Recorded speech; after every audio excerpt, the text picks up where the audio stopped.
Hello student आज हम EPC third में प्रोसेस ऑफ कम्युनिकेशन पढ़ेंगे। कम्युनिकेशन की यानी कि संप्रेषण की प्रक्रिया। थोड़ा सा रिकैप करते हैं कि कम्युनिकेशन होता क्या है।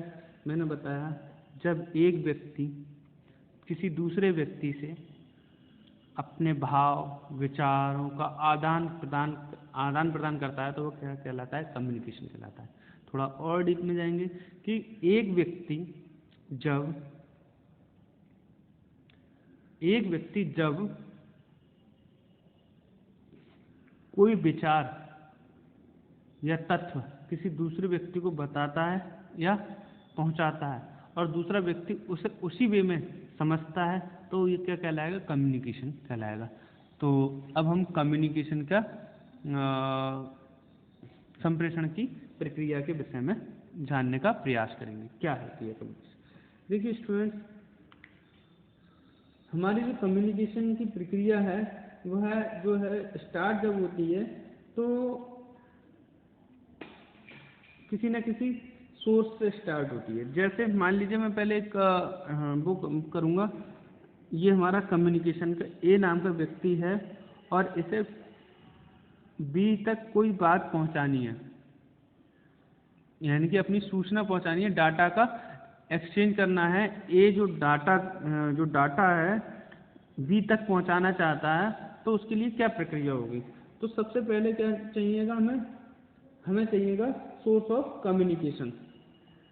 तो हमारा जो पहला पॉइंट जो हो जाएगा वो क्या हो जाएगा, सोर्स ऑफ कम्युनिकेशन, मतलब संप्रेषण का स्रोत।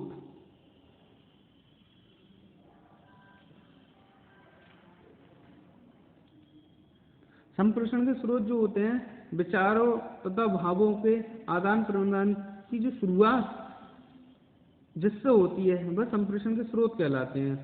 क्लियर? संप्रेषण प्रक्रिया का उससे ही प्रारंभ बिंदु माना जाता है। इसे ही क्या माना जाता है, प्रारंभिक बिंदु माना जाता है।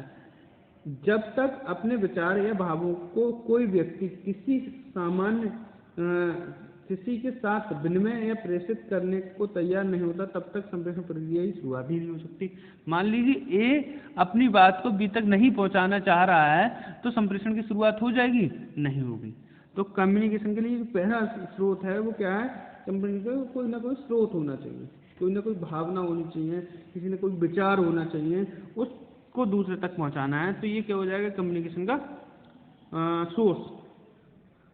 अब बात करते हैं नंबर जो दूसरा हो जाएगा, संप्रेषण की जो स्रोत मिल जाएगा ऐसा दूसरे को हम क्या करेंगे, कंटेंट। संप्रेषणकर्ता मतलब ए, यानी संप्रेषणकर्ता यही है। संप्रेषणकर्ता या स्रोत के द्वारा जो कुछ भी अपने विचार भावों और अनुभवों आदि के रूप में किसी और को प्रेषित किया जाता है उसे ही संप्रेषण की सामग्री कहा जाता है। जैसे मान लीजिए डाटा था, ये स्रोत हो गया। इसके रूप में मुझे क्या करना है, अपना जो सामग्री है, मैं मान लो इस डाटा में कोई भी कह सकता हूँ, इस डाटा में मेरी आज की जो कहा जाए, मैं आज आपको मतलब ये मैं हूँ ए, ये आप हो बी, ठीक। यहाँ पे मेरे जो अभी आपको समझा रहा हूँ वो डाटा है। डाटा किस रूप में है, संप्रेषण की प्रक्रिया। तो जो संप्रेषण की जो प्रक्रिया है वो क्या है, हमारा कंटेंट। यही मुझे आपको पहुंचाना है कि भाई संप्रेषण की प्रक्रिया में जो कहा जाए 6 स्टेप्स होते हैं वो क्या है, हमारा कंटेंट। इस कंटेंट को मैंने बी तक पहुंचाना है तो ये कंटेंट आपको प्रस्तुत करना है। ये क्या हो जाएगी, हमारी संप्रेषण की सामग्री। जो 6 पॉइंट्स हैं वो क्या हो जाएंगे, हमारी संप्रेषण की सामग्री। क्लियर? उसके बाद हम क्या करेंगे, इसका थर्ड पॉइंट क्या हो जाएगा, मीडियम। संप्रेषण का माध्यम मतलब कम्युनिकेशन मीडियम, जो मीडियम है जो कम्युनिकेशन का वो क्या है, मीडियम। जैसे कहा जाए कि ये हम संप्रेषण है वो शाब्दिक होगा या अशाब्दिक होगा। शाब्दिक मतलब शब्दों के अनुसार मैं ये कम्युनिकेशन कर रहा हूँ, या फिर अशाब्दिक मतलब इशारों से संकेतों से। तो मैं यहाँ पे किस तरीके का संप्रेषण कर रहा हूँ, शाब्दिक। ये लिखित भी है और वर्बल भी है, मैं लिखकर भी बता रहा हूँ, आपको बोलकर भी बता रहा हूँ, तो ये कम्युनिकेशन का माध्यम होगा। क्लियर। नेक्स्ट हमारे पास है रिसीवर। रिसीवर मतलब प्राप्तकर्ता, प्राप्तिकर्ता। प्राप्तिकर्ता को कहते हैं हम रिसीवर।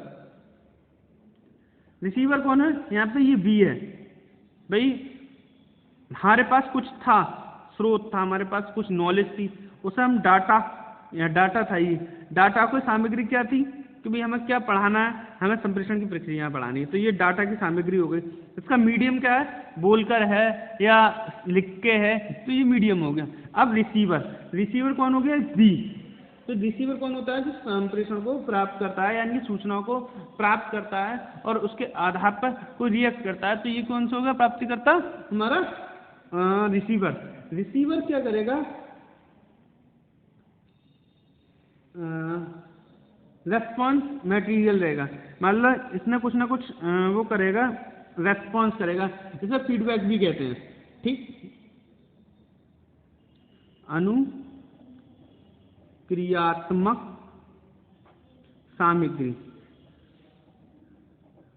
कहने का मतलब है रेस्पॉन्स मटेरियल। रेस्पॉन्स मटेरियल मतलब जो कुछ भी स्रोत द्वारा संप्रेषण के माध्यम की सहायता से प्रेषित किया जा रहा है, उसे प्राप्तिकर्ता द्वारा ग्रहण कर किस रूप में समझाया गया है, फिर उसे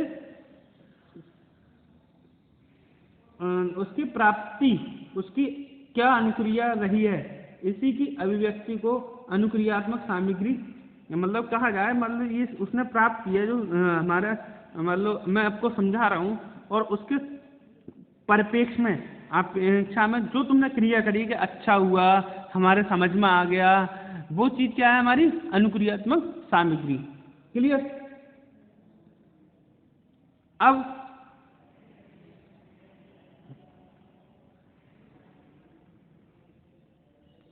इस चीज को जो पहुंचा रहा है वो क्या है, हमारा एक तरीके का फीडबैक, प्रतिपुष्टि। ठीक, ये प्रतिपुष्टि हो गई। ये हमारा कम्युनिकेशन का प्रोसेस पूरा हो गया। इसमें कुछ लोग जो हैं एक और ऐड कर देते हैं, 6 जो आइटम है, जो बाधक तत्व होते हैं, वेरिएशन ऑफ कम्युनिकेशन।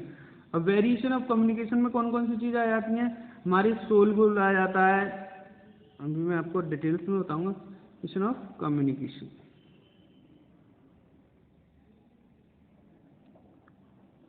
जैसे मान लीजिए मैं आपको आज ये कम्युनिकेशन पढ़ा रहा हूँ, कम्युनिकेशन की प्रक्रिया पढ़ा रहा हूँ, यानी प्रोसेस ऑफ कम्युनिकेशन पढ़ा रहा हूँ, जिसमें बहुत सारे बैरियर्स आ जा सकते हैं। इन बैरियर्स की हम बात करें तो एक नहीं है, सैकड़ों हैं।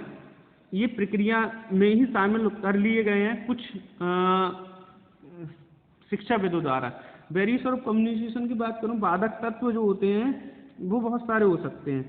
कौन कौन से हो सकते हैं, 1 बाई 1 देखेंगे हम। जैसे मान लीजिए मैं आपको संप्रेषण की प्रक्रिया बता रहा हूँ और ऑनलाइन बता रहा हूँ। मान लो यहाँ पे ये क्या हो सकता है, या बिलर आ जाए या नेट प्रॉब्लम आ जाए, तो ये भी तो एक हमारे कम्युनिकेशन में बाधा पहुँचाने वाला तत्व है, हो गया। इसी तरीके से हम साधारण कम्युनिकेशन की बात करते हैं, जिसमें से हमारा वातावरण आ जाए। वातावरण सबसे इम्पोर्टेंट चीज़ होती है। वातावरण क्या है हमारा, इन्वायरमेंट। इन्वायरमेंट जैसे अभी जो वातावरण है, आप मान लीजिए ये रिसीव करेंगे, इस समय से पढ़ेंगे, तो आपको क्या हो रहा है, आपके यहाँ पीछे काम चल रहा है या मम्मी काम को बता रही हैं और पढ़ने का माहौल नहीं है या सुनने का माहौल नहीं है, तो ये क्या है, एक वातावरण भी हमारा वेरिएशन का तत्व है। सही है। इसके बाद आ जाता है हमारा शांत वातावरण या शोरगुल वातावरण। शोरगुल, जो शांत है या वातावरण जो है या तो बिल्कुल शांति, कभी कभी शांत रहना भी हमारे वो हो जाता है, क्या कहते हैं, वेरिएशन हो जाता है, और शोरगुल तो हमारा वेरिएशन है ही है।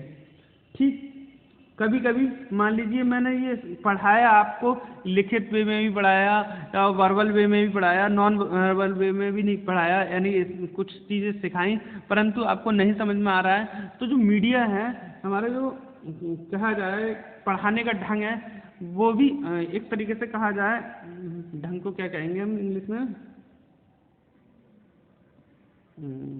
मेथड, जो मेथड है हमारा पढ़ाने का, आपको समझाने का या कम्युनिकेशन करने का विधि है, वो गलत है, उसकी वजह से आपको नहीं समझ में आ रहा है, तो ये भी क्या हो जाएगा, कम्युनिकेशन का बाधक तत्व कहलाएंगे। ठीक, मान लीजिए आप में से कुछ बच्चे इसमें क्या होंगे, CBSE बोर्ड के हैं, या कहा जाए, मान लीजिए आप में से कुछ बच्चे क्या कर रहे हैं, जिन्हें दूसरी भाषा का, लैंग्वेज का ज्ञान है, हिंदी इंग्लिश में कोशिश कर रहा हूँ पढ़ाने की, और किसी को पंजाबी भाषा आती है और उसे इंग्लिश आती है, और मैं इसमें मोस्टली शब्द किसके यूज कर रहा हूँ, हिंदी के वर्ड यूज कर रहा हूँ, फिर क्या हो रहा है, इसमें जो भाषा होगी वह भी एक आपका बाधक तत्व हो सकती है, ये भी क्या है, हमारा कम्युनिकेशन में बाधक तत्व हो सकती है।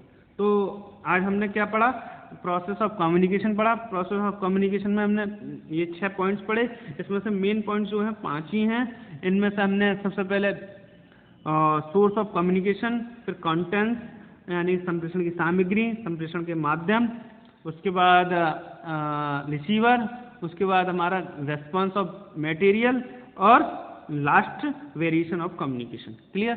Thank you very much.